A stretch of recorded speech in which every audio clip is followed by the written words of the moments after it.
Welcome back. Welcome back to this week's YouTube Live and the podcast. My name's RD. Welcome to the Waterfowl Den. Man, hopefully y'all having a good week.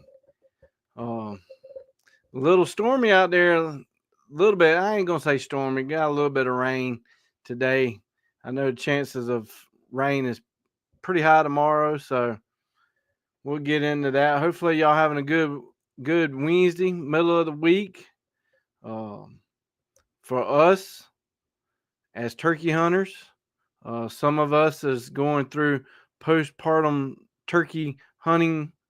So, yeah, I'm kind of sad that turkey season, it came, it went, and now it's gone. Like, where did it go? I already missed turkey season. But as a South Carolina hunter, we have one more weekend for youth. So as an adult, you're done. Long gone, done. But we have a youth day this weekend, and it's going to be really hard with Mother's Day coming up. Again, it's Wednesday. Just a reminder that this weekend is Mother's Day, so you shouldn't. If you listen to this, you should know that you should already make plans to get your mother something, and make sure you get your wife something too. So last final warning of that. So Mother's Day weekend is this weekend. I'm gonna pull up for Youth Day. Just a reminder. This weekend in South Carolina, you have 2 days to get a turkey for Youth Day. I'm gonna throw this up on the screen real quick. There we go. So May 10th and 11th is Youth Turkey Hunting Day. You know, that would be a great time to go out. Is the chances of seeing a bird better than earlier? I don't know, but I could tell you that you're probably not going to hear them gobble as much. So there's that. But with that being said, you're not going to see any turkeys if you don't get out and take youth hunting. So I plan to take my son. Probably going to go set the I want to say tent, but it ain't tent. Blind, pop up blind. I'll probably go set it up Friday night, because you know when you take a young person hunting, you gotta take their gun, their chair, the blind, your chair, some Scooby snacks, all your turkey stuff, your calls, and a decoy. That's a lot to carry in, and it's a lot for a small youth to also tote in also with you and be quiet all at the same time. So I'll probably go Friday, set up the blind, take the chairs. That'd be 3 less things that I have to carry. But you have the 10th and 11th. Saturday, that is Saturday. Let me make sure that's right. I'm pretty sure that is Saturday and Sunday. Yes, the 10th is Saturday, and the Sunday is the 11th. So would I go Sunday morning if we don't get nothing Saturday? I might run out there real quick with him, since it's the end of the season. We shall see. Some storms are coming this this weekend. I'm not rightly sure how that's going to play out. I mean, they're calling for some bad weather tomorrow, especially in the south. So that's definitely going to have some play in this weekend's weather for sure. Now, is it a high percentage? No, not really. But that could work out in our benefit, because most of the time when you hear turkeys, they going to head to the fields on a wet day, especially overcast. Especially when you're taking the youth, you're going to be in the blind. So, hey, So Jay says, hey, 10, 10, 20, 30 harvested. Oh, 10,000 harvested in Georgia as of tonight. So that's a good thing. Let me pull that up too, Jay. I was on this weekend's weather. So Friday, a small chance. Thursday, Saturday, bigger chance, but still small. But even looking at these Copilot weather search, it doesn't show tomorrow as in being anything. And I know that they are calling for pretty bad weather in Charlotte tomorrow. So that's very, very interesting how they're not calling for it, but everywhere that I follow says, hey, be on the lookout for bad weather tomorrow. Um, yeah, Jay, I want to pull that up for South Carolina too, because that's very interesting. Um, I'm gonna pull up because I typically pull it up. Not if you didn't know it. Let me start with this. Most apps for hunting, and I've been to many states, so they all look like they use the same app, same brand. Typically, um, working in government because I worked in government for many years. Most typically state and companies use the same vendors. So if one state has an app that is working, a lot of states follow. So the apps typically look exactly the same, um, regardless. I know I've been in South Carolina, Georgia, Tennessee, and Texas, and they all look the same. So in the app, I'm just gonna pull it up. Not that you're gonna be able to see it. Most of the time, they look exactly the same. The icons look a little bit different, but they look the same. There's a digital backpack. If you click the digital backpack, that's typically where you would go to look at the sunrises, especially for waterfowl season. But down at the bottom, you're going to have a harvester toolbox. And I know this is for South Carolina. So you hit the harvest toolbox, it's going to take you to that season. And right now, you can do it by harvest reported by day. And then right now is the end of turkey season, going into youth day. It has the turkey. So you pick your dates. So I'm gonna pick um all the way at the beginning of the season, which I'm gonna go April the 1st to current day, which I know there ain't nobody got none today. And then you want to pick locations, and I'm gonna pick statewide, including WMA, which is game management, and I'm gonna hit view report. And this report is like, it is sad, like sad. So this is on my phone. I got it right here. Couldn't find what camera it's on. So I got it right here. Let me see if I can pull up the harvest report on the computer so I can share it so you can see it. I am working on a video that would be talking about South Carolina hunting, and I had these statistics in that video, but that's not coming out. But this weekend, this Saturday, is the Rio, Texas hunt that I went on at the beginning of the season. That video drops this weekend. Really good video. So hopefully you check that out. I got sidetracked on a squirrel moment there. So South Carolina turkey harvest report 2025. Let's see if I can find it on the state's website. That way I can pull it up and show it on the screen too.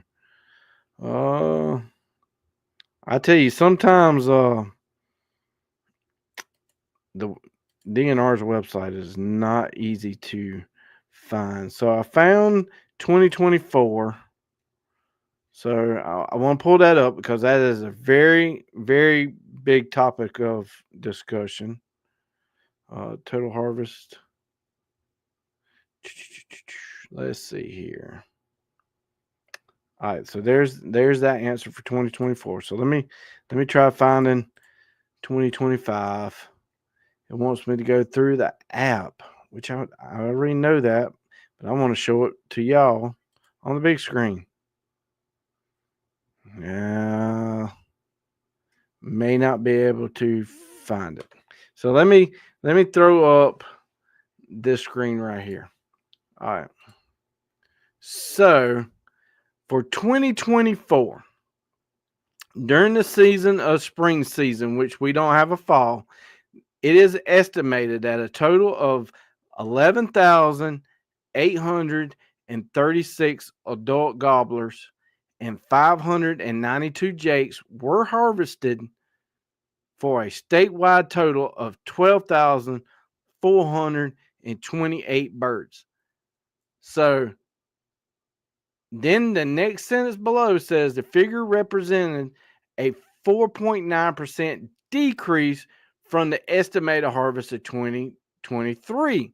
So 2023 has 13,074, which I probably could have blew that up a little bit bigger so that y'all could have seen that.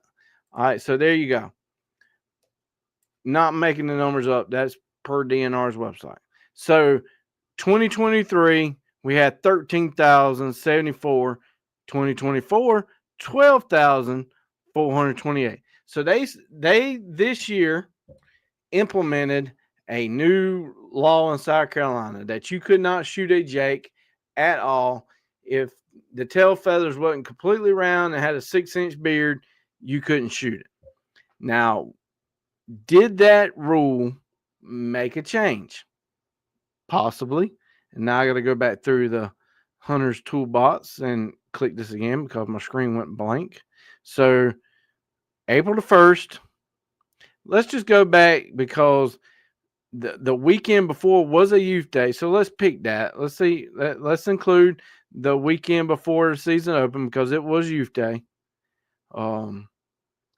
Select all statewide and including WMA. And this is very depressing, like very. So 2023, 13,000, 2024, 12,000. As of right now on the page, 8,849. Where's the turkeys? So if you look at this right here, it says 11,800 gobblers were took in 2024, 529 jakes. Okay. If we say, well, people didn't shoot the jakes, well, heck, even if they didn't shoot them, there was only right at 600 shot last year. So 600 on top of 8,800, that wouldn't even brought us up anywhere close. I mean, I don't know. I know I had my worst season ever. I don't know if they wasn't gobbling. I honestly, I really don't know. So 12, 428 subtract 8849. That's a difference of 3,539 turkeys this year. Where did the birds go? Is our population of turkeys hurting that much? Like, I understand they made the rule change. Was this the reason why they made the rule change? Is there something else going on? Did people like me, we were hunting, me and my buddy were hunting, and bird came in, Tom fanned out at like 100 yards, came in, got about 60 yards, hung up, head all out, could have 100% took the shot with TSS. But the way that bird is, all we could see was the top of the beard. At this time, he was looking. He wasn't fanning out. He didn't have his head all tucked in, fanned out. He was looking. Where's it coming from? What's going on? Didn't take shot. Could not see the feathers. Could not see the beard. Was not worth it. Was that the reason the numbers are so low? Maybe people didn't want the fine. Maybe. I'm sure some of that has to do with it. Is our turkey population hurting that bad? honestly, I don't know. But in this app here, in the app, it tells you which county has the most birds, and then it breaks it down by WMA, which there's two numbers on here. I'm hunting mostly in Lancaster and a little bit in the Kershaw County. Um, 40-acre rock. And I went hunting at 40-acre rock. That is a massive game management. I mean, massive. Per this report, there was only 2 turkeys harvested at 40-acre rock game management. That is mind blowing. Like in this video that you're going to see coming up in a couple weeks of me hunting in South Carolina, I went down a 40-acre rock. I was in between 2 birds. I started chasing a bird when I realized he was on private property, and I went to go back to go for the other one that was also gobbling his head off. There was already a truck in that area, and I didn't want to bother that guy. Turkey season's already hard enough. I sure enough don't want to be bothering another hunter, much less I don't want to get shot, them thinking I'm a bird. But 2, I mean, that is like insanely sad. So then we get down to another one that's in between Lancaster and Kershaw County. It is, where is it at? I know it's on here. Liberty Hill. Liberty Hill is, I'm talking massive. When I say massive, I'm talking, it is huge.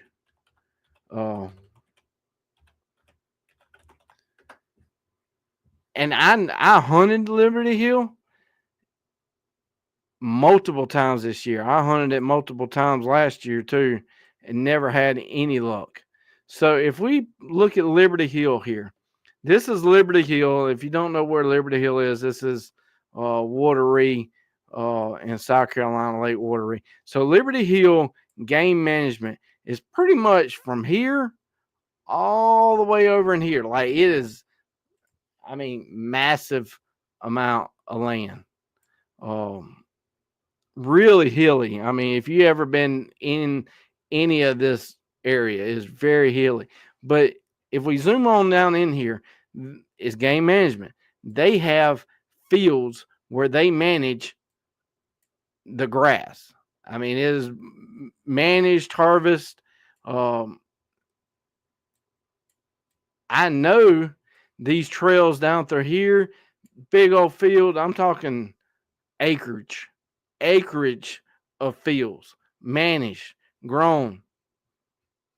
This whole game management, we're going to pull it up. Maybe it might even say how many acres it is. I don't even see a website. Let's see. See if they have a... Nah. I'm looking for how many acres it is.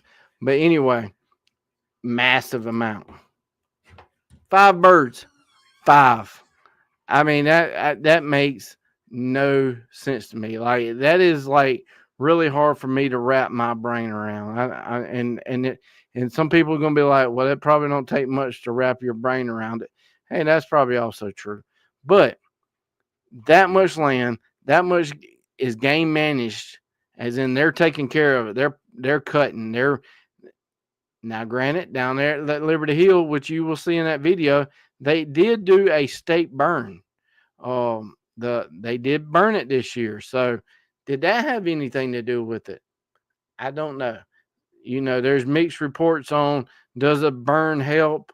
They shouldn't be burning during the time that the hens are laying eggs and they're burning up the eggs. And I know that there is a small window that they can burn in because of we're going into May, sometimes a little warm. June, July, August, September, it's the armpit of the South. I mean, it is 1,000 degrees. Humidity's crazy. You're not wanting to do a controlled burn at that time. Everything would be burnt.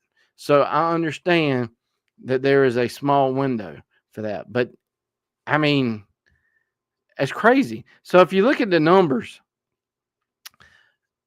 the Ace Basin, which is a youth lottery, 1 bird.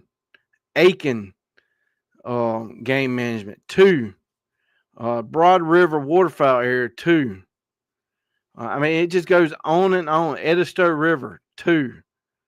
The Great PD River game management, 8. London Creek game management, 8.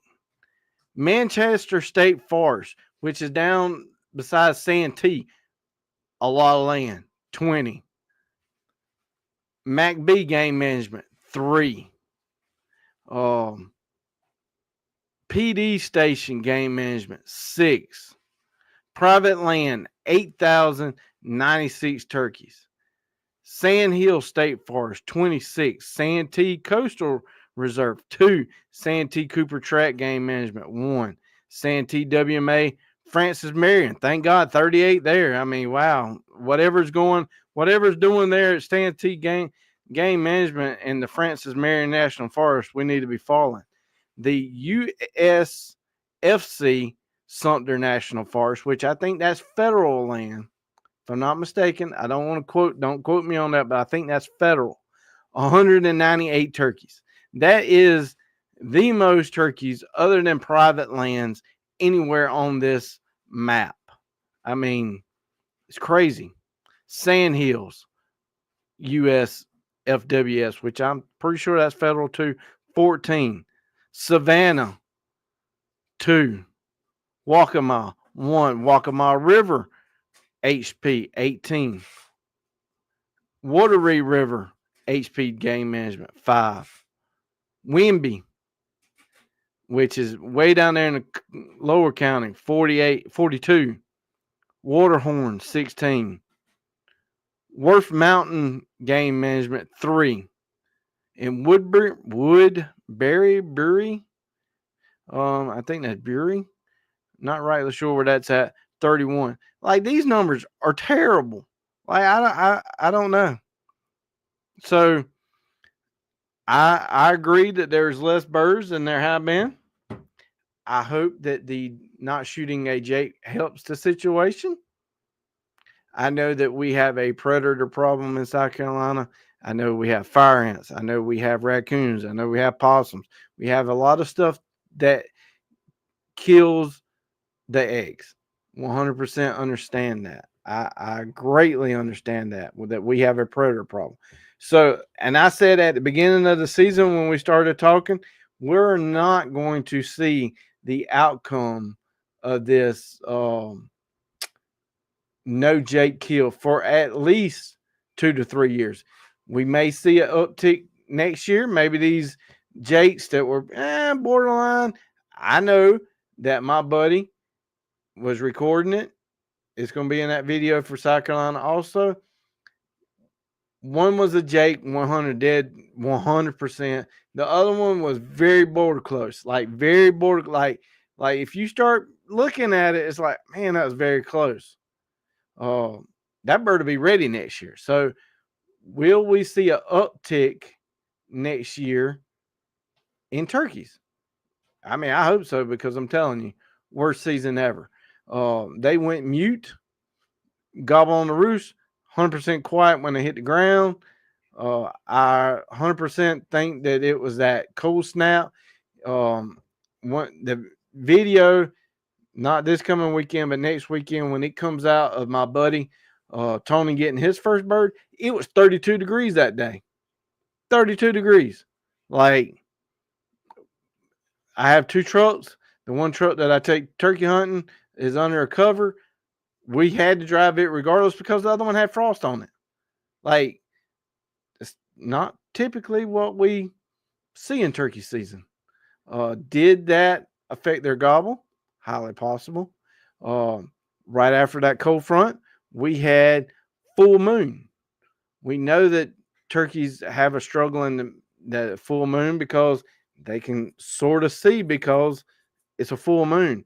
They're very more anxious because they can see. They don't get as good enough rest. And this past weekend, which was the last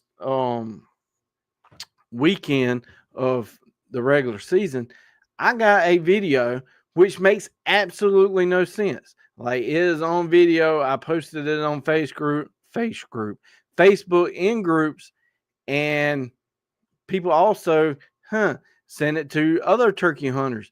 That kind of makes sense why our season stunk so bad. There is what I call a pullet in the camera in a foot tall grass. That's a foot of grass. That turkey's head was barely high as the grass. And I'm talking about in this video, the bird has his head stuck out. It's 30 yards. Like, in this camera view, it's 30 yards. This turkey, full neck, which looks like it's only that big, has his neck. I guess it's a he. I don't even know what it was. I mean, his head was so small that he's moving around just barely above the grass. And I'm like, that pullet should not be a pullet at that size yet. Like, these eggs are sort of just starting to hatch. It takes about 12 to 14 up to 20 days before they can fly. In 20 days, they grow tremendously. I understand that in 20 days. So if we pull up my calendar here. So we're on the 7th. So if we back it up 7 days, that would have been the end of the season. And if we back it up another 7 to give us 2 weeks, we would have been around 22nd, 23rd. If these eggs were hatched early. And I'm not no scientist by any means, and don't even try to attempt to be. Did the breeding season start early? Was it bred early? And that is the reason why the turkeys were definitely weirder this year.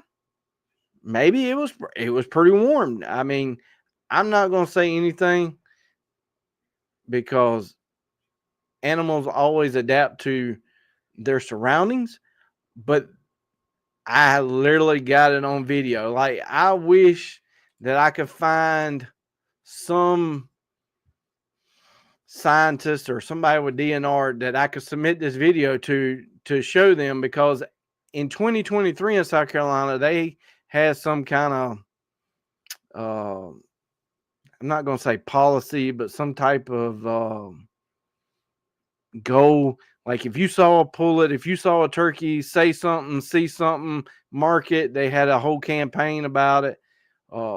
That was in 2023. Did they have funding for that? And that was the reason why? I don't know. But I really like to get this video out to somebody because it doesn't make any sense. It's too early. Like, they should not be that size yet. And there is questionable it was not a full-grown turkey. The turkey goes on. I'm telling you, it's in a foot of grass. Turkey goes on. I stopped recording, and another one came by me, like full running. I'm like, there went another one. So there was 2 of them. And then about 5 minutes later, a cat comes walking in, cuts across the grass, cuts across the field, and comes over here and plays in the grass. I 100% feel like that cat was chasing that second pullet because that bird was in a full run. Now, was the mother around? I don't know. When does a mother leave the babies? Also don't know that question. I mean, I could Google all these answers. I can Google all these questions. I may also get 1,000 answers.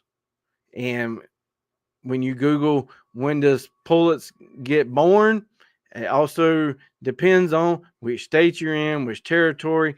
I don't know. But I have it on video, and it will be part of that coming up soon so that y'all can see it.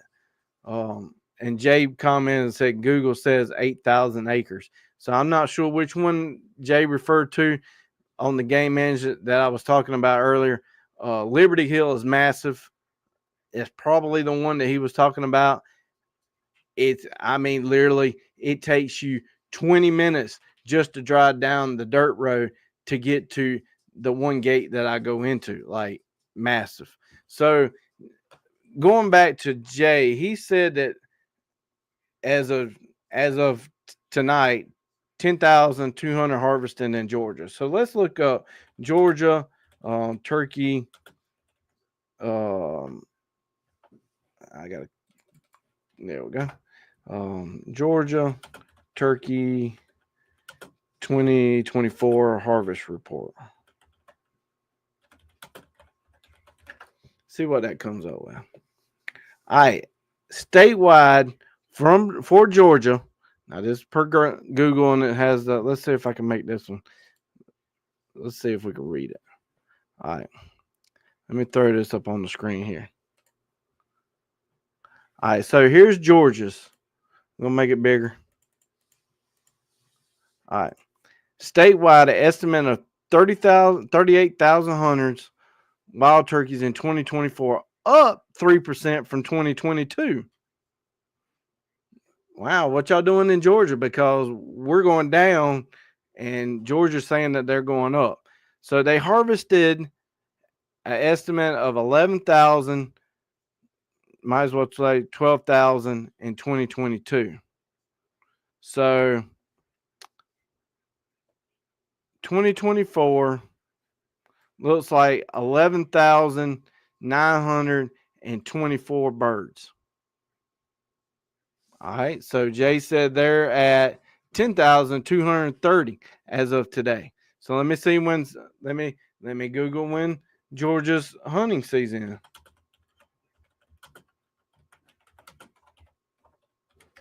So let's see. So they start opening March 29th. It wraps up May 15th. So they still got this coming weekend in Georgia.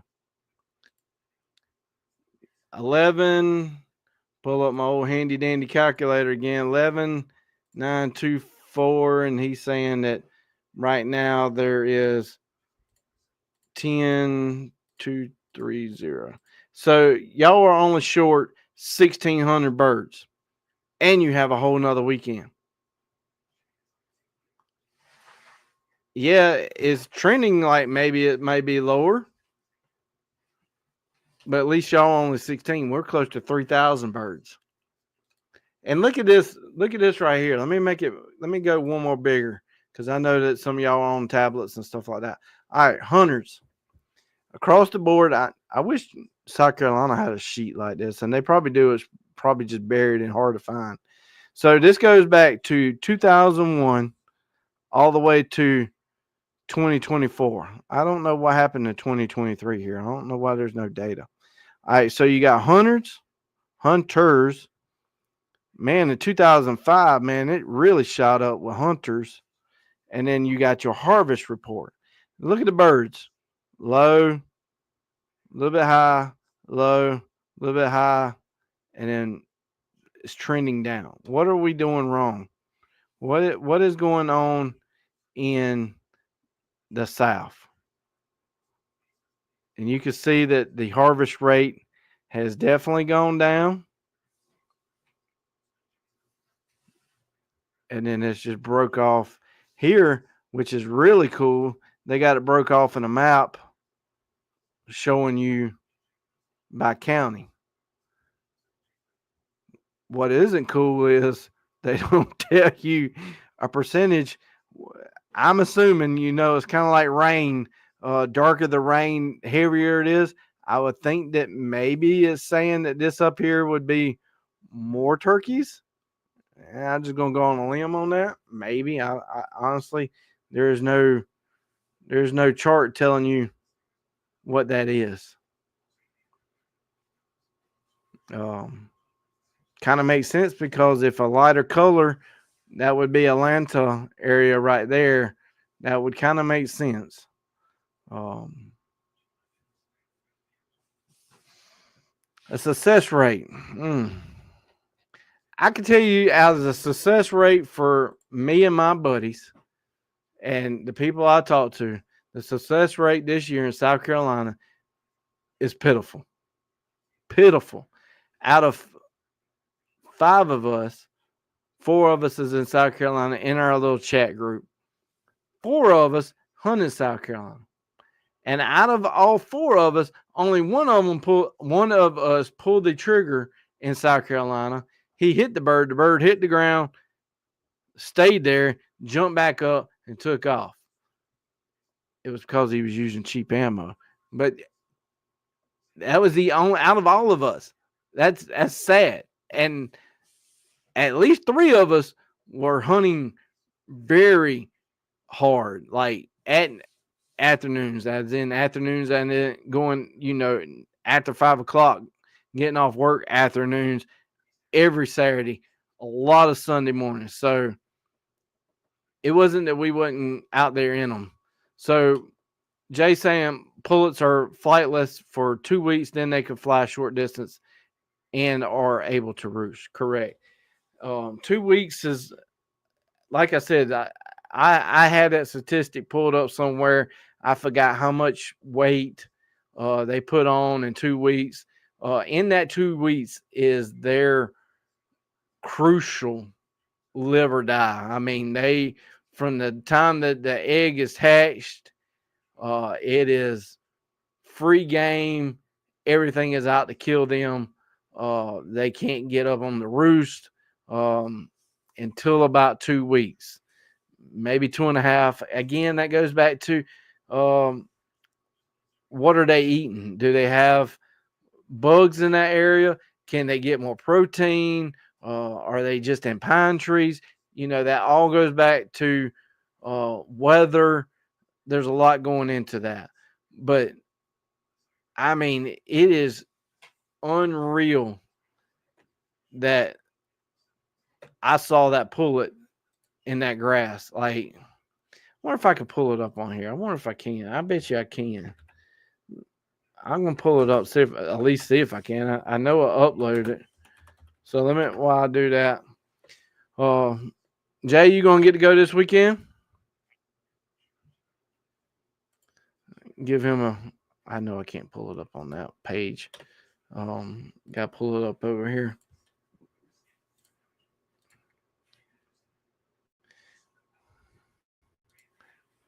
So let's see here. I know it's in this, or did I upload it? I think I did upload it. Because I edited some videos this weekend. Like I said, this weekend coming Saturday is going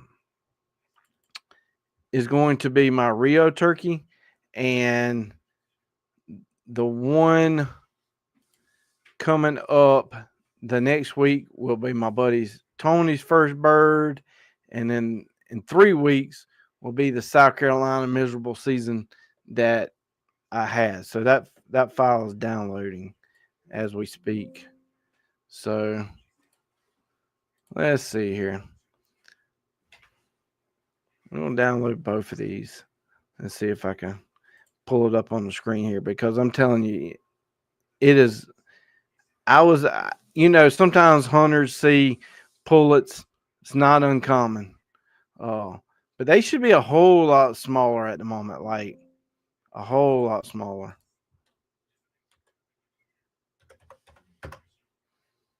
I'm just wondering. I'm just thinking that maybe breeding season started a little bit earlier this year. And the crazy thing with turkeys, if the hen is laying eggs and she loses the whole batch of eggs, she'll go somewhere else. Like it is crazy how a hen could do her eggs. All right, one of them's done. So let me see here.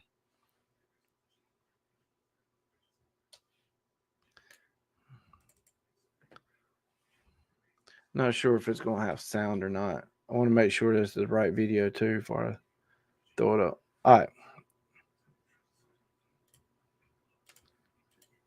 Yep, this is it.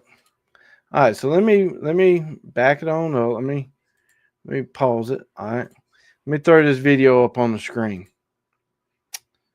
Share screen.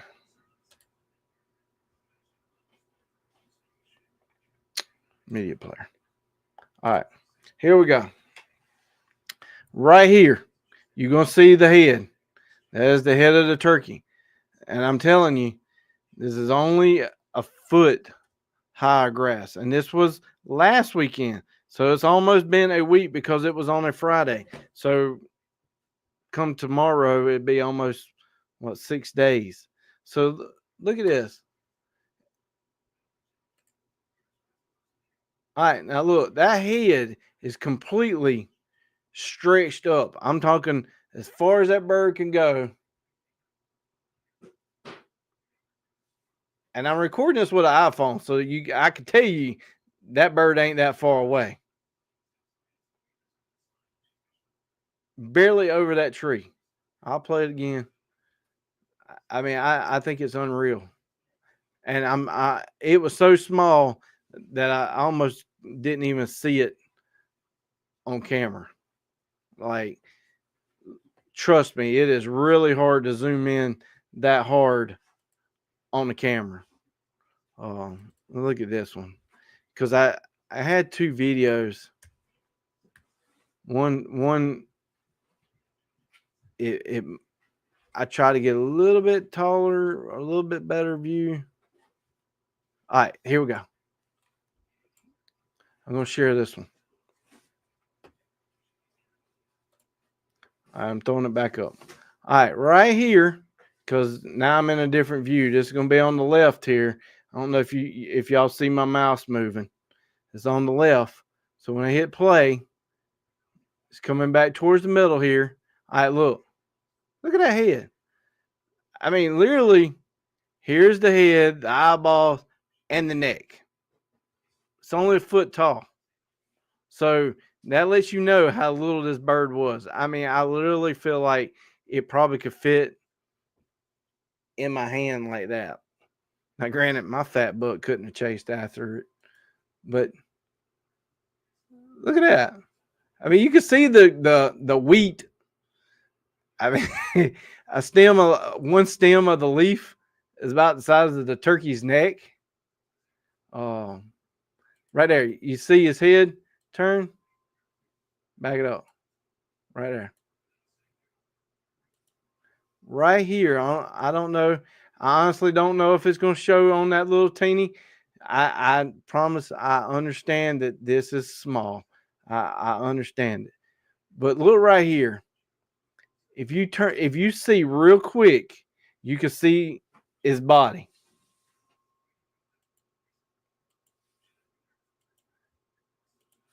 I mean, really small. So I wish that, I could find where the mother was. I 100% don't believe these two birds were out there just chilling by themselves. I would think that mother would still be around.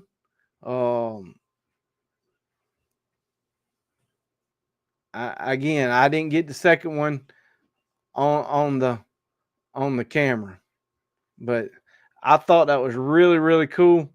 I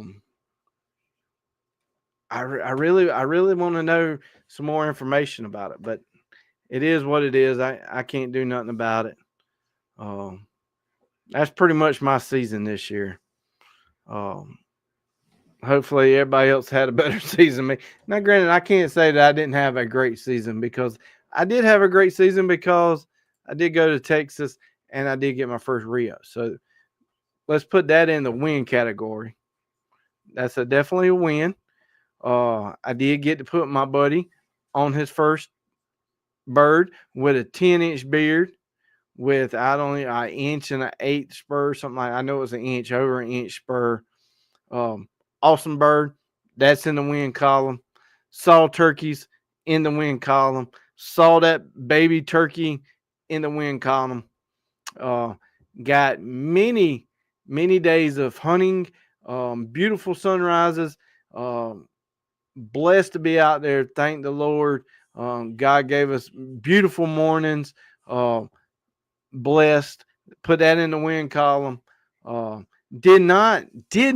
I wish I had my chair's wood, knocking on some wood. Did not see a snake.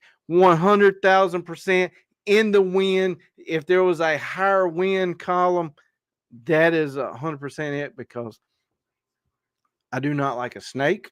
So did not see one. And I was in like that 40-acre rock, highly snaky area, like Copperhead Central. I do not like walking around in the woods in the morning time when I cannot see. I don't like it. I don't like it at all. 10 out of 10, don't recommend it, but I'm out there doing it. But no snake, that's a win. I got to hunt with some good friends. Wind. So it's always not about the hunting. Now, I mean, yeah, we want to kill something. I mean, yeah, we want to put some tail feathers on the wall. Yeah, we want some meat. But in that video of my buddy calling in his bird, getting on him on the bird, I mean, I felt like I shot the bird. Like, I was so super stoked. I mean, them's memories that you're never going to get back. It wasn't a terrible season, but on the flip side, it was a pretty rough season. So hopefully next year we will have a better season. I don't know.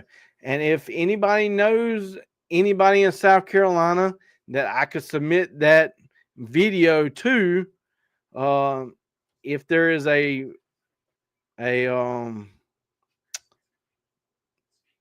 wildlife turkey federal biologist, South Carolina, whatever, that I could submit that to, hey, let me know, because I mean, I thought it was cool. It definitely felt like it was out of the ordinary there. So, who knows? I also want to throw up on the screen too that some people might not know about too. Let me throw this up on the screen, because I do a horrible job sometimes promoting my own stuff. So let me spread the word about this. If you go out to rdreynoldsoutdoors.com, if you go to rdreynoldsoutdoors.com, you will see, I said aloud, there you go. You will see the shirts and stickers and stuff that is on the website. A lot of people didn't know, or do know, or don't know, however you want to say it. There are some new shirts out there. Chasing bands. My boykin. Y'all know that I got a boykin. Pretty cool shirt. At the moment, this shirt is not available in that color in a 2X. And that's my favorite color and my size. But you can change colors, and the size changes. That's a orange. We're gonna say that's AJ colors, but it shows you the color changes and the size changes per whatever color you pick. So that is the Chasing Bands shirt that's got the boykin on it. We have the ducks. There's two different ducks. We open them in new tabs. We got a call, Mr. Cool Duck here. Let's see some more. See what else is out here. This one's pretty cool. I really wanted to get one of them before turkey season, and literally forgot about it. So the ducks, pretty cool ducks, flying out of the marsh. Old Puff Muff Marsh. There's different colors in that also. Let's go to the next one here. This one is a different duck. I really like it too. Some calls. If you're into duck calls, hey, October would be a great time to show off the duck calls. Not even gonna lie, I really like that color too. So, the old cool duck here, old banded duck. We got the classic snow goose, which is the logo. And then one more, which is the turkey. Not too many colors in that shirt. Just to tell feathers. I like some of the greens. Some of the greens and the tans are some of my favorite colors. You can get t-shirts, mugs, sweatshirts. Oh, there is another one. I forgot about that one. This one's pretty cool too. Shotgun shells. It mostly is a uh, shotgun channel. Pretty cool shirt. I mean, I really like that shirt. So there's plenty of options available. Uh, so if you haven't checked that out, definitely go check that out. The shirt that I have on today. There's stickers out there. There's some hats. Most of these prices, especially for the hoodies, I don't make the price for. These are all on print, on demand. You order, they print straight and mail straight to you. So most of these I'm making like 20 cents per shirt. So I mean, it's not like, oh my God, I'm going to be able to retire next week. Now, if that is the case and that does fall in my lap and I can retire, I would have a whole lot more content. So with that being said, if y'all want to buy a lot, I don't foresee being able to retire anytime soon. As of right now, because I always say y'all are the ones that help me get to where I'm at. We are at 23,541 subscribers. For the past 3 weeks has almost been a dead stop in subscribers. I go up and then I go down. YouTube changed their algorithm. It is public knowledge that they changed their algorithm on shorts. I know some of y'all may not come to watch the shorts. The shorts are goofy little videos. They're not really tutorials or anything showing any kind of like new products. Shorts are just kind of 15, 30-second, what I call stupid videos that get you in that scrolling through phase. A lot of my videos, I go to look at them. They'll be like 5,000 views. Go to look at them in a little bit, and it's 3,000. I'm like, how do I lose 2,000 views?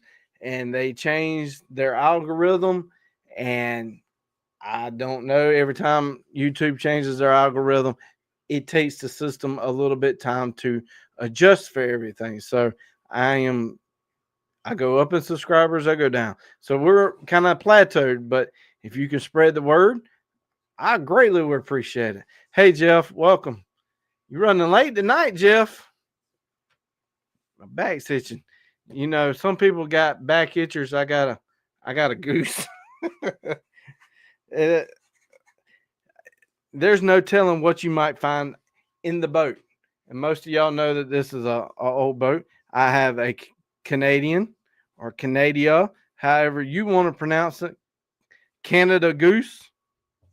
I have a speck goose and a mallard all in the boat.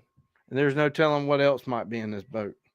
But coming soon, I'm going to have to do a video set up on, showing y'all the back end of this multi-million-dollar publication going on here. But there was something else that just crossed my mind that I wanted to speak about. And it stinks getting old, having brain farts.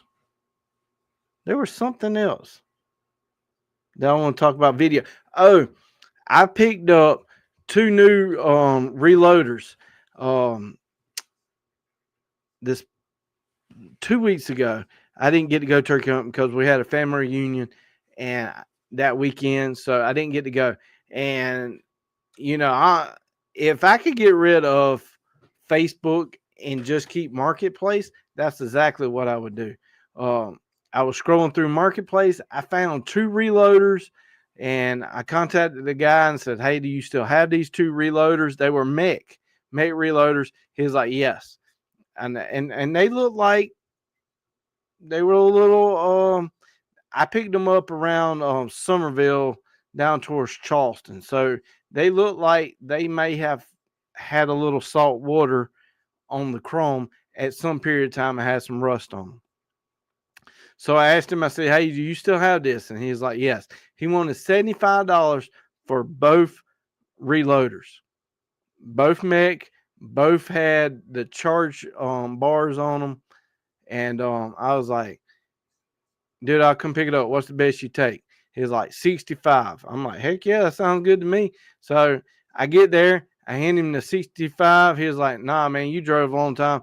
Um, here's $5 back." He really wanted only 50, and I told him, I said, "I ain't got a 10, so it's either gonna be 60 or 40." He was like, "I'll just take 60." I'm like, "Okay, well, I'm still at a win." So I got a Mech Junior 600, which I already had. No biggies on that one.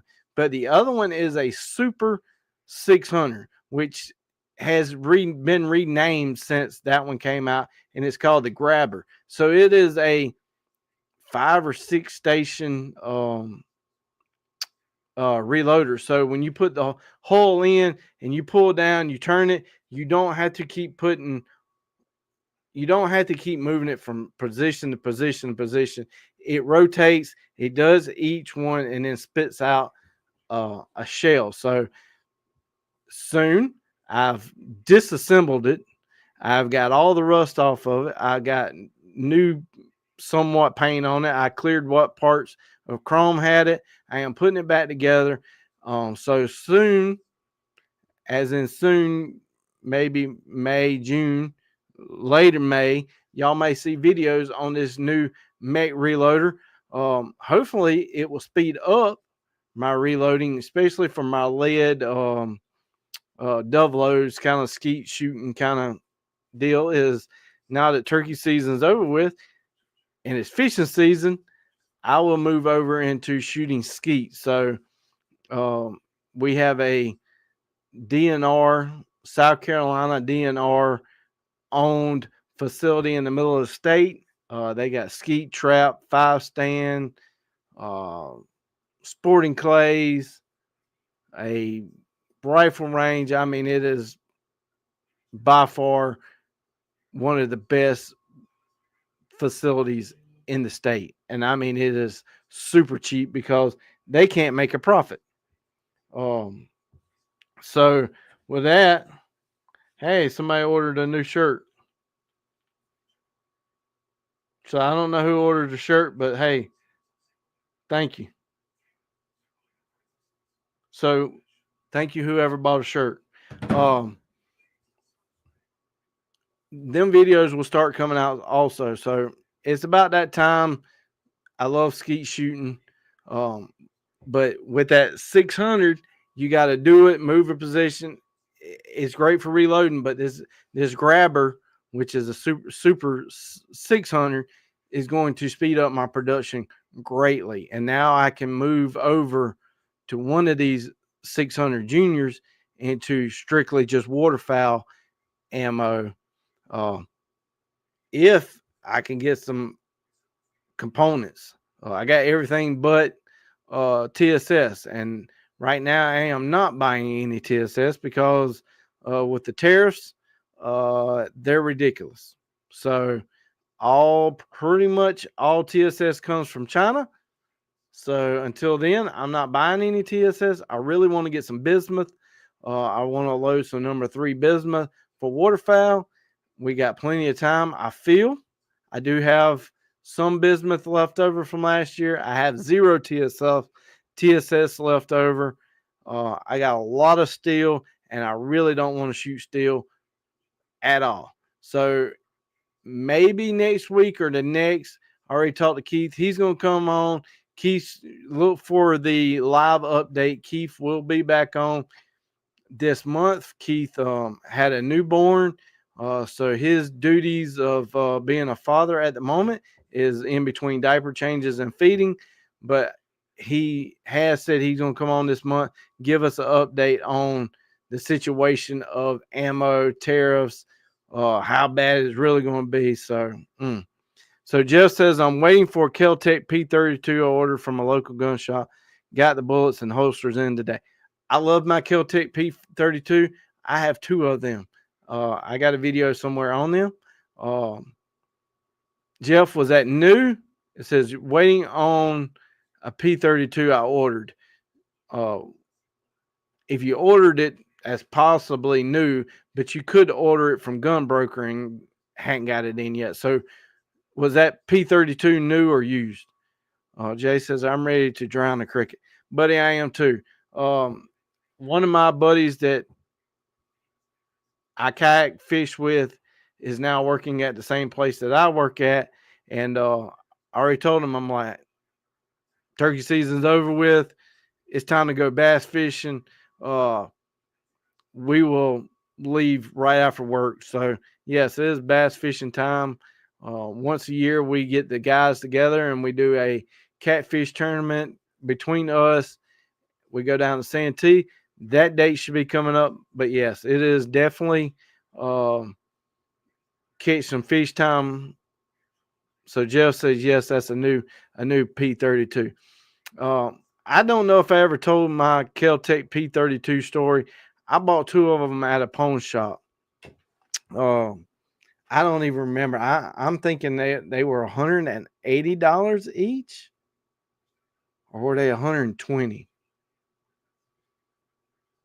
I don't remember, but they were very cheap that he had 2 of them. And I said, I tell you what, I will buy both of them. Great. I mean, they ain't much bigger than this remote. You can put them in your pocket, like if you got a jacket. Super. They single stack 32 caliber, great guns. One of them shot amazing. The other one, it would jam. And I contacted Kel-Tec and I said, hey, my gun's jamming. They said, no problem, send it back, lifetime warranty. I send it back, and then less than 2 weeks. I mean, it was short. The gun comes back to the gun store where I shipped it out of, and it came back to them. I went and picked it up. Wasn't the same gun. Same serial number. They had a list of everything that they replaced. Other than the receiver, they replaced everything on that gun. They put a new upper on it, put the serial number to match back on it. They put a new spring in it, the new updated, and it tells you updated version, whatever, guide, polish this. And I'm like, other than the clip and and I just said it, not the you ever had them days? I want to say receiver, and it's not receiver. Oh, brain, come on. The plastic part that ain't the slide. There we go. Other than that they replaced it all for free, stood behind their lifetime warranty. And like I said, I wasn't even the first time owner. This thing ended up in the pawn shop. I could be owner number 8. I don't know. But man, when I got that thing back, did it shoot like all get out. Yeah, Jay, they are whacking them shell crackers at Santee. Let's see, just says your video is what made me look at the 32 and watched a lot of YouTube on them and finally ordered. Yeah, I love it. I mean, people are going to argue a 32. 32 isn't something you should be carrying to protect yourself. That 32, there's plenty of videos out there of like highway patrol, state troopers, county police. They toting 40s and 45, and these people are strung out on drugs. Them ain't even stopping them. So I would much rather have something than nothing. And that little 32 will fit in your pocket. Is a single stack. I don't think that you're going to have any regrets for the P32. They did make a P I don't remember what it's called. I think it's a P9. It's the 9mm. It looks just like the 32, but it's a 9mm. It was a double stack. Um, I owned it for a small period of time. Did not like the way it shot. Um, it's very squared off at the back, and when it would shoot, the squared off back would eat into my thumb bone, and it made it uncomfortable to shoot. But it also had the integrated pocket clip, which was cool. Now, was it designed to be a carry or a pleasure one? I mean, there goes that. So it was great, but I think you will be great and you will like the P32. All right, Jay. Jay said he's off the bed. Y'all have a safe, good week. Thanks for coming on, Jay. Um, but yeah, let me know how you like that P32. I really like it. I have the holster that is made out of like denim material, and it's flat on this side, has the holster on this side. So when you put it in, you can put it in your pocket, and you have no like your blue jeans when you can see, oh, somebody's got their keys in their pocket, or oh, look, they got their phone in their pocket. It's made that, hey, that person has a P32 in their pocket. It's made that you can't see it, and it's made to go in your pocket so that it don't rotate around. Because, like I said, it's a small caliber. It is made to stay in the shape of your pocket. I really like it. I really like that holster. I don't even know who makes it, but it's made to go in your pocket, and they make one for the left side and your right pocket. So if you're left-handed, obviously the holster part has to be this way versus that way. So I really don't know, Jeff. I would have to look at it to see if it even has a name on it. If it does, I'll shoot you an email because I do have your email address. At the moment, honestly, I really don't know the name of it. Had it for a while, so I I don't know. But hopefully you like that. Like I said, tomorrow, the weather for tomorrow is going to be dicey in a lot of places. Um, so definitely keep your head up if you're in certain areas, because I know that certain areas tomorrow is supposed to be very iffy. Um, right now, throw this up on the page. I wish it would keep my setting, and maybe I'll close it. I don't know. Right now, this area down in here, questionable, but tomorrow definitely chances is going to be. There's Wednesdays. Let's find tomorrow. Let's see if they got one for tomorrow. Tomorrow. Yes. So this is the area, and I can't even zoom in. Tomorrow, this is the area that they are focusing on for bad weather. Louisiana and this area of South Carolina, North Carolina, and Tennessee, a little bit of Georgia. The storms are going to roll in tomorrow afternoon, tomorrow night. This is very borderline-ish for me. I'm not even sure that it may get anywhere near us, but you never know. This area right here where my mouse is moving, if you can see it, is an area that don't need a whole lot of rain. And you're going to say, what area is that? That is the Asheville, Hendersonville, Black Mountain, where they got hammered during the hurricane. That area does not need to see any more rain. They are pretty bad. Jeff said he needs some rain. Yeah, tomorrow ain't looking a whole lot out there near you? It's kind of dry. But I know that there's supposed to be two fronts coming in um, over the next couple of days. So maybe Jeff, maybe you'll get some of that. Texas, oh my gosh, Texas, Central Panhandle, man, they've been getting hammered. Even Dallas, uh, Austin area, Louisiana last night. They they got a lot of rain, a lot of rain. So the next 3 days is showing Friday pretty much everywhere in the East Coast chance of rain. But then when you look at some weather, it doesn't show. It shows like a 3%. So I don't know. Not a weather expert. I love watching the weather. I have my predictions. I have where I watch. Uh, who knows?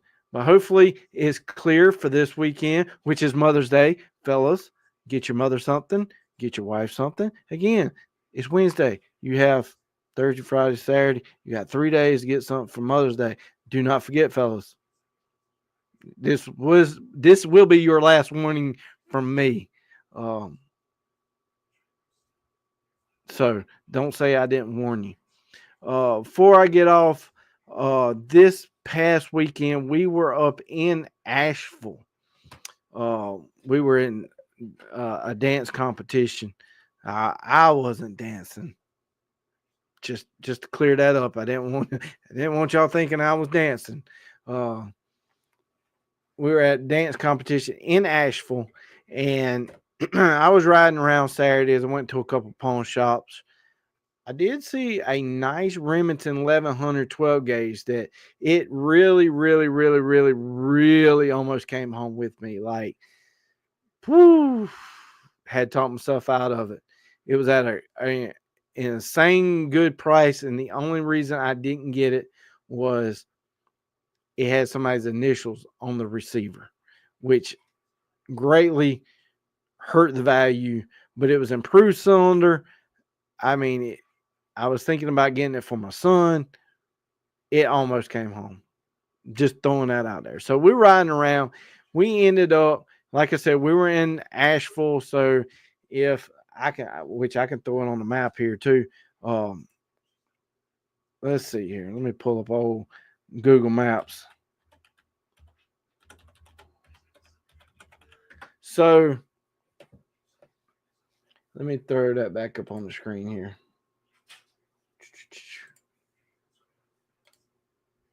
All right. Let's go over here to Asheville. So Asheville, I didn't even share the screen. There we go. So Asheville is here. So Asheville, North Carolina.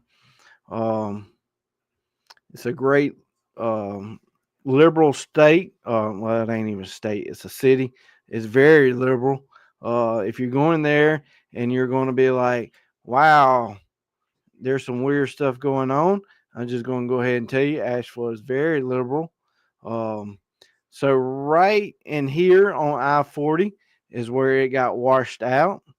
So we were in Asheville, and I was in a pawn shop somewhere over here near this Northern Carolina Zoo. This is exactly where I was at. All right, so this Lake Craig here, y'all. So me and my son's just riding around. We went all to these places right here. We come down through here. This Lake Craig. I mean, this area is devastated. I mean, like devastated. Like pretty much anything in Asheville that followed the river, this river devastated. The downtown area of Asheville. Let's see, where is the yes, right here, downtown Asheville, where the riverside, Drive, devastated. I mean, like, you come on Google Maps, you see all this stuff, temporary closed. I bet you all this stuff is temporary closed. Gone. There ain't nothing there. Gone. Black Mountain, which is over this way, uh, devastated. So this area of Asheville is, I mean, it. When I say it will hurt your heart, if you go to any part of Asheville and it don't touch your heart at any time, you probably don't even have a heart. Like, this is how bad it is. On this Google map, you will see Lake Craig here. You will see a road. If I zoom in, you will see a bridge. There is no bridge. That is a dam. Let me hit view right here. So street view. If I turn here, you're going to see green. Let me go down the road just a hair. Let me come back around. Can I get a little bit closer? All right, right here. That is a dam. It is no longer there. Like, this part, where I'm putting my mouse, that part is still there. That part all the way this way, gone. As in, not even there. The bridge gone. And if we come here and I zoom in right here, this swimming pool, completely full of mud. There is no water in that pool. So to tell you that the water got all the way up to this bridge to get water and mud into that pool is insane. I mean, this bank, all of this is gone.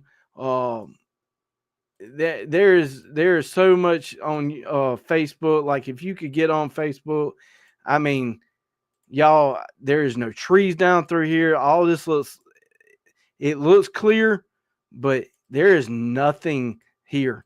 This building, all this is just gone. The building's there, but the brick, all that's gone. Come down here, all these trees are gone. There's another bunch of buildings down through here. Trying to get to it. Gas station, gone. The car wash was still sort of there. This golf course, you would never know it was a golf course. It is, I mean, it is unreal how bad it really is. I really wish I could show you pictures from my phone. I mean, you can see that it says temporarily closed. Let's see if this is a view here. So let me come back to this. Let me rotate. All right, so this is a little building right here. All this got washed away. They got poles holding it up. Like, all this is gone. There's nothing there. I mean, it ramshacked it. So we left there. We were just riding around looking at parks. We really didn't have a whole lot to do. We tried to ride the Blue Ridge Parkway, which you couldn't. If you get on the Blue Ridge Parkway in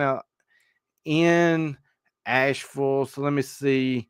Here's Asheville. You get on the Blue Ridge Parkway beside the Broad River. All right, right here. If you get on the Blue Ridge right here, if you get on the Blue Ridge, you can see the French Broad River. It is closed exactly right here. You cannot go past the overview. All of the Blue Ridge is blocked that way. So we went back up the Blue Ridge, come back up this way. We got over into Hendersonville, and we got somewhere up in here, and it was closed down. So we couldn't even hardly ride the Blue Ridge, which right now there's so many trees. The fall time is when people really ride the Blue Ridge, but the Blue Ridge is really pretty. We ended up over here was the reason why we got over here at this nature center. So we left there, and my son was wanting to go by Walmart. So we're coming down 74 here, and I'm like, oh, look, there's Walmart, but this bridge is out. So we turned around and came back, and we went to this Walmart. And I don't know. They do have the Walmart things. So I get there, and this Walmart looks brand new. Like I'm telling you, this looks clean and it looks nice on this picture. It was 10 times nicer than that. I sent my wife a picture and I said, "Hey, this has got to be the nicest Walmart I have ever went into." So I go into the Walmart and I'm talking to the guy and I'm like, "Why does everything look so new? Did y'all remodel?" He said, "No, it got flooded." He said there was 3 foot of water in Walmart. He said everything was destroyed. Everything is brand new. So when I come back out, this restaurant right here, which is temporarily closed, they had all the windows boarded up. They were cleaning out. You could see mud everywhere. The tire shop wasn't open. All this mulch down through here to the sidewalk completely gone, um, which I don't think I can do in Google. I don't think it'll show elevations. Does it have a imagery? I don't think it'll show in Google. I think it will in Earth, but not on Google Maps. But there is a housing development right here, and this housing development, like this road right here, is uphill, like literally uphill. But this water that came from that park wiped all this out. I mean, like gone. I mean, I'm telling you, it is heartbreaking. Like everything, I mean, you see it literally on the map as I'm pulling it up, temporarily closed. All these businesses, we're 6 months in or 6 months after this hurricane that took out um, everything gone. Uh, I do think the Goodwill was open. I know this place wasn't open because they were out there remodeling. Uh, they had so much new, like, um, not granite, but stonework, like the big granite where the rit rat, I think it's called rit rat, where they dump the gravel to keep erosion. I mean, everything up in here. I mean, y'all, it is 6 months in and everything is still, I mean, it is sad. I'm telling you, look, everything down this river temporarily closed. I mean, and this is just certain stuff on Google. Temporarily closed the granite place. Um, the tobacco barn temporarily closed. I mean, as far as you could drive, everything is gone. Like this area was bad. I mean, bad. I ended up down here. Let's see. Let me zoom back out. So the main river runs through Asheville. I'm trying to find it. Here it is. The French Broad River. This area right here. I ended up down here on Lyman Street. And I mean, honestly, half the stuff I guarantee you probably will never come back. I mean, temporary closed, temporary closed. I mean, gone. I mean, all this was just destroyed, destroyed, temporary closed. I mean, as far as you follow this river, all these businesses gone. Look, I mean, as far as you just follow the river, it's just everything's temporarily closed. I mean, they're rebuilding. They are. Um, I mean, look, they're just every. I mean, it 6 months in it is heartbreaking. Like I'm not making it up. It is heartbreaking. Throw on top of it, then over here in Hendersonville, um, Hendersonville is probably my favorite area. Um, Hendersonville area, they had massive fires out here, like massive acreage of fires. Uh, these areas are hard to get to because half the trees are gone, half of the bankments are gone. Like the land don't even look the same. Uh, huge fires, and then they have had more rain on top. So this whole area that I was talking about tomorrow, uh, this whole area right in here does not need any more rain. Like it is, they probably have seen the most that they want to see it rain. Um, so yeah, these keep these people still in your prayers and thoughts. I mean, Lake Lure, Chimney Rock. I ain't even zoomed in far enough, and everything is temporarily closed. They are working really hard to get a lot of this stuff open for the fall. This is where they make most of their money is during the fall, during peak leaves and apple season. Um, so this coming fall, if you have any time to ride up to the mountains to help them financially, buy um, apples and cider and stuff like that, definitely go up there and help them out. You can see in this Google map, and this is old. This is not a updated photo, and I know this for a couple reasons. And you can see, look at all the mud. Go away. Look at all that mud, all that silt that got washed down. This is the visitor center. Been there 1,000 times.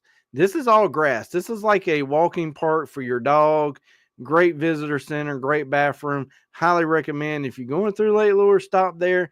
This is where you can get on the boat, the pontoons, and ride. Uh, as of right now, all this water is gone out of what I would call the swimming area of Lake Lure. They drained all the water. They cleaned all the debris up. Um, y'all, and I mean, I cannot make this up. And I really wish I could share the photos and the videos. Wish I could pull up my phone and show y'all all the stuff that I took. Like I said, I was in Asheville, which is up here in the shopping centers. You would find in the afternoon in the shopping centers trucks. Yeah, and most people would know during a hurricane, in the afternoons you will see. We would call them Duke Power because Duke Power is what we got. I can't think of the other Pike Electricity. You would see during a hurricane at nighttime parking lots. There'll be like 20 trucks of power trucks out there everywhere in Asheville.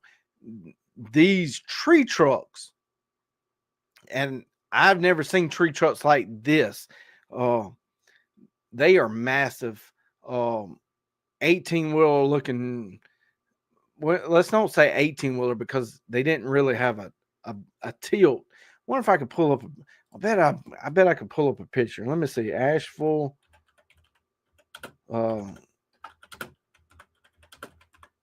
See if I can find up under images. Wonder if I could. I really wish I could show y'all these massive trucks. It's not this kind of truck where they shoot the wood chips into the bed. They're bigger than this. Maybe I should say recovery, and I didn't even spell Asheville right. Oh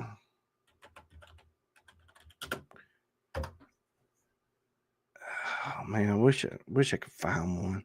I got it on camera.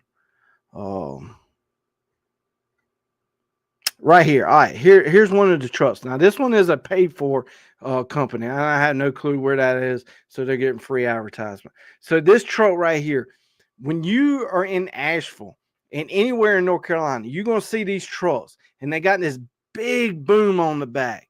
I did not mean to say that. This big boom. These trucks are sitting everywhere up there. And not only is it the truck, they have a trailer hooked to that one that is the exact same size. So that boom is sitting in between the truck and the trailer. No graphics on it.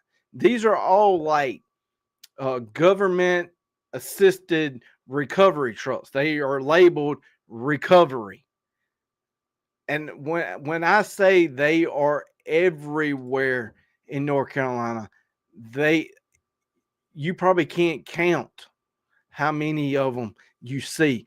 Like, on one hand, I want to fuss that the government failed them, and they did. I want to say that the government ain't helping, and they may not be. I know there is a different political party in charge. Are they doing the best? Also, can't tell you that. But actually being up there, they are trying to get stuff done. It is that much devastation. And when that picture right here and these pictures, I'm telling you, that is still 6 months later.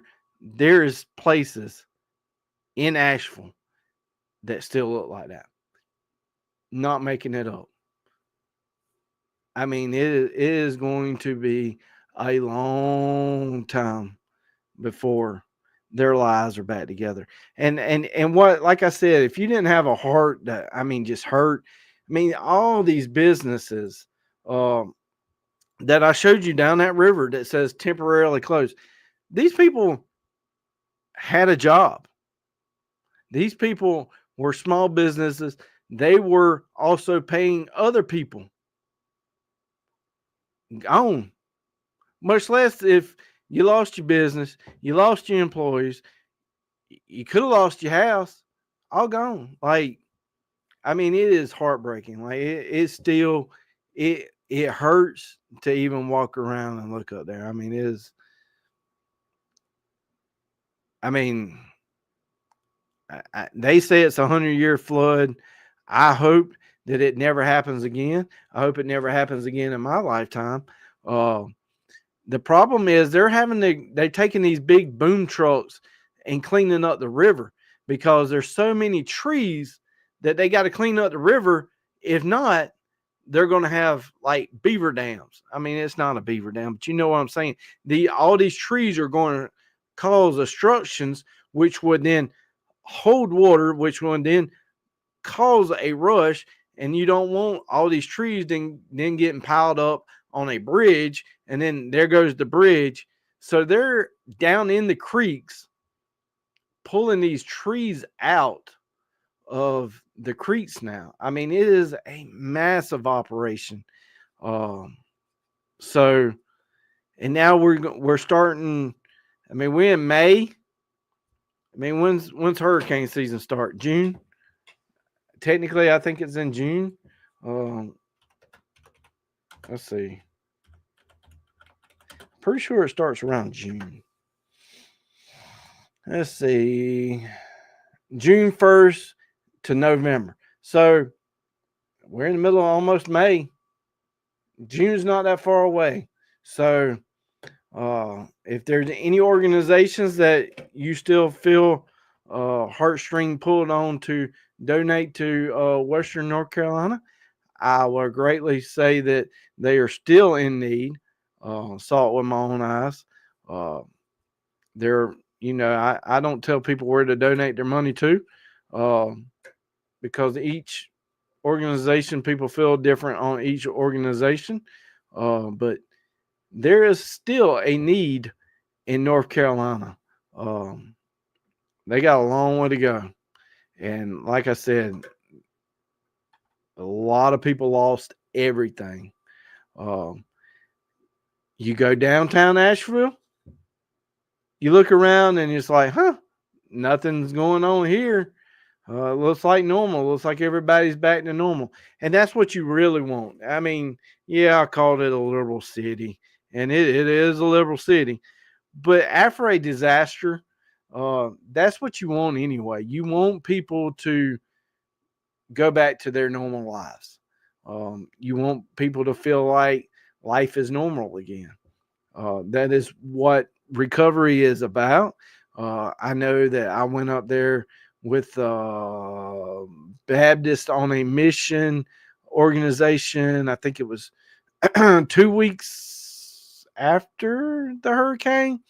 That's what you want to do. You want to comfort people. You want to tell them things are going to get better, which in all honesty, you do want them to get better. You want people to get their lives back to a normalcy, and that's pretty much how you forget the past, which is a sad thing to say, because when you forget the past, things like that happen again, and people are like, "Oh, well, man, I didn't know it was this bad." But you want people to return to a normal society, and it is happening.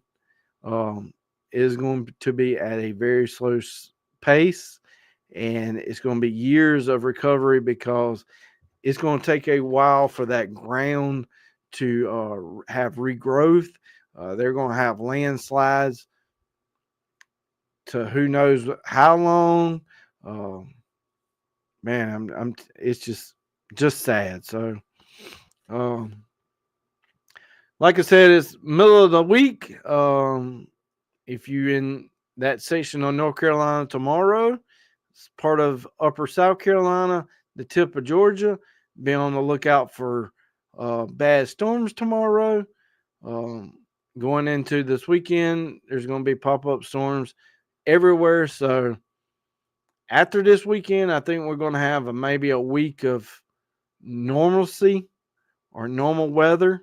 So hopefully things will pan out and we stay good for a little bit. But with all that moisture and rain in Texas, Oklahoma, Louisiana, we're going to have a week of hot weather.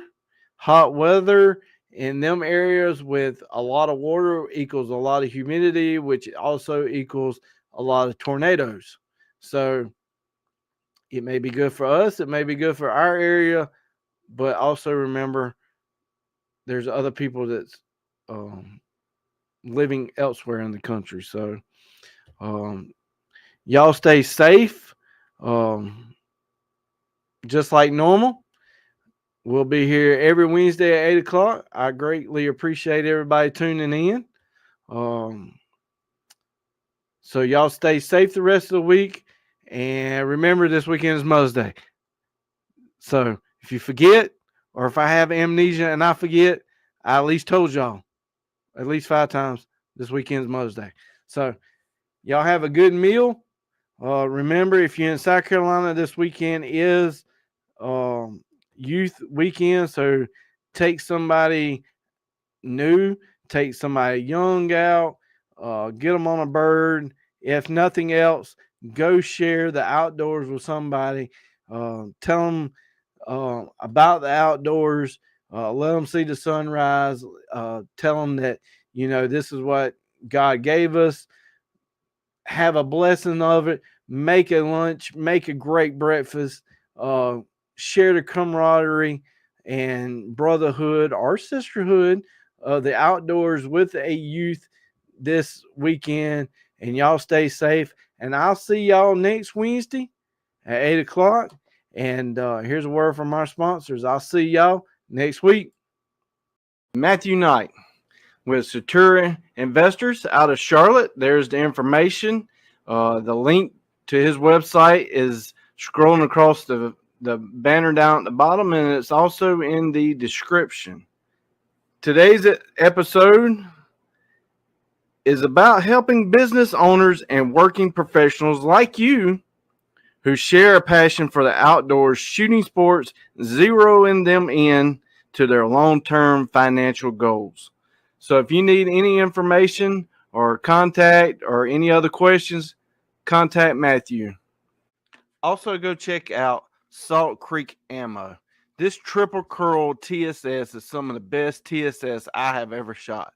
This is for waterfowl edition. It's made for waterfowl. So if you're going to shoot a species that you've been chasing for a long time, don't use no cheap ammo. You pay good money to go on a trip. You got great guns. Don't cheap out on cheap ammunition. This TSS is amazing. It's got number 7s, number 8s, and he has number 9s. So go check out saltcreekammo.com.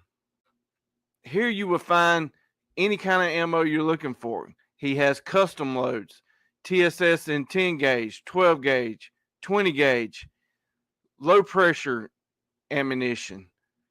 You got predator ammunition, turkey ammunition, anything you're looking for, give Keith a call. Also to the channel, Kicks Industries, most people will know them as Kick Chokes, has came on board, and I have done a bunch of series lately on waterfowl choke tubes, turkey choke tubes, deer choke tubes. So go check out Kick's website for all of the chokes that can fit your guns. Flint Ridge Hauling Service LLC has partnered up with the channel. It is your go-to provider for all your hauling needs.